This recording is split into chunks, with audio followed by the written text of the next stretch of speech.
Wayanad DCC ട്രഷററുടെയും മകന്റെയും ആത്മഹത്യയിൽ IC Balakrishnan MLA പദവി രാജിവെക്കണമെന്ന് CPIM സംസ്ഥാന secretary MV Govindan. UDF നിലപാട് വ്യക്തമാക്കണം. വിഷയത്തിൽ മാധ്യമങ്ങൾക്ക് ഇരട്ടത്താപ്പാണെന്നും MV ഗോവിന്ദൻ പറഞ്ഞു.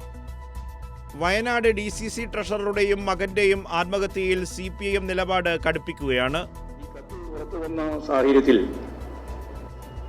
IC ബാലകൃഷ്ണൻ MLA സ്ഥാനം രാജിവെക്കാൻ തയ്യാറാവണം. ഈ സംബന്ധിച്ച് UDFന്റെ നിലപാട് വ്യക്തമാക്കേണ്ടതുണ്ട്. കേരളത്തിലെ മാധ്യമങ്ങൾക്ക് ഇരട്ടത്താപ്പാണെന്നും MV ഗോവിന്ദൻ പറഞ്ഞു. ഏതെങ്കിലും CPIMന്റെ പ്രവർത്തകനോ അനുഭാവി തന്നെയോ ആണെങ്കിൽ പോലും എന്തായിരിക്കുമായിരുന്നു മാധ്യമങ്ങളുടെ പ്രചരണം? എത്ര ദിവസത്തെ അന്തിച്ചർച്ച അതിന്റെ ഭാഗമായിട്ട് നടക്കുമായിരുന്നു. പക്ഷേ കോൺഗ്രസിന്റെ DCC ട്രഷററുടെ മകനും ട്രഷററും കോൺഗ്രസ് നേതൃത്വത്തിന്റെ അഴിമതിയുമായിട്ട് ബന്ധപ്പെട്ട പ്രശ്നത്തിൽ ആത്മഹത്യ ചെയ്തപ്പോൾ അത് സംബന്ധിച്ച് കൃത്യമായ വാർത്ത തന്നെ നൽകാൻ എന്തൊരു മടിയാണ് മാധ്യമങ്ങൾക്ക്.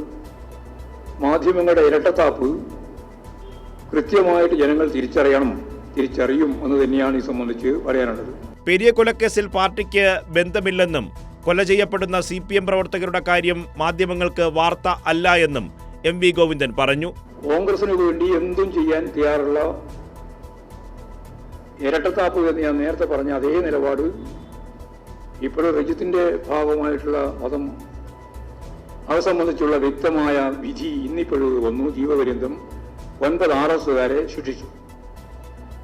നാളെ നോക്കാം നമുക്ക് എന്തായിരിക്കും വാർത്ത.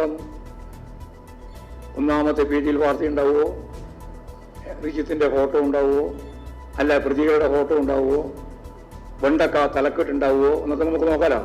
4 ദിവസം ഇനി ചർച്ച നടത്തുമെന്ന് നോക്കാലോ. നിങ്ങളെ എല്ലാം സ്വയം പരിഹാസിയാവുകയാണ്.